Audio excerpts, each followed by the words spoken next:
બનાસકાંઠા જિલ્લાના થરાદ તાલુકાનું જે વાડિયા ગામ છે, જે પોતાના ત્યાંના વ્યવસાયો વગેરે કારણે કલંકિત છે, એમાં અગાઉ પણ ખૂબ સામાજિક સંસ્થાઓ દ્વારા પ્રયાસો કરવામાં આવ્યા છે.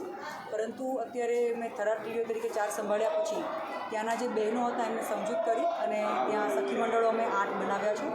અને એ સખી મંડળની બહેનોને અમે અત્યારે અગરબત્તી બનાવવાની તાલીમ અમે આરસીટીના માધ્યમથી આપીએ છીએ. અને આ આરસીટીના માધ્યમથી તાલીમ આપ્યા બાદ બહેનો જે અગરબત્તી બનાવી છે એ અમે આજરોજ બહેનોની સાથે અહીંયા આવી અને મા અંબેના ચરણે સમર્પિત કરવા આવ્યા છે.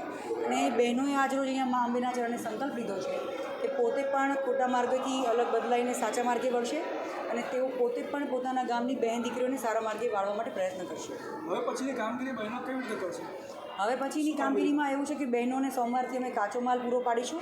ત્યારબાદ બહેનો નિયમિતપણે જે 100 થી 200 જેટલા અગરબત્તીના અલગ અલગ પેકેટ્સ બનાવશે તે અત્યારે આપણા જે અંબાજી ટ્રસ્ટમાં અત્યારે કલેક્ટર સરે આપણને વ્યવસ્થા કરી આપેલી છે કે ત્યાં નિયમિતપણે એમનું વેચાણ ખરીદી અહીંયાથી થઈ જશે. એટલે બહેનોને જે રોજગારી મળવી જોઈએ આ માધ્યમથી મળશે અને એ પ્રમાણે બહેનોને પ્રેરણા અને પ્રોત્સાહન મળી રહેશે. કેટલી બહેનો જોડે છે અને ખાસ કરીને કોનો સહયોગ મળ્યો છે તમને?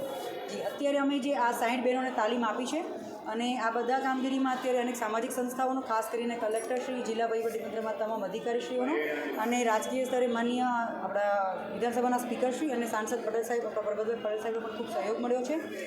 સામાજિક કાર્યકર્તા આપણે જે શારદાબેન છે એમનો પણ વર્ષોથી ત્યાં ઘણી મહેનત હોય એમનો પણ સહયોગ રહ્યો છે. એ સિવાય રમેશભાઈ છે, ત્યાંના સ્થાનિક સરપંચશ્રી અસલભાઈ, બધાનો ખૂબ આપણને સહયોગ મળી રહ્યો છે.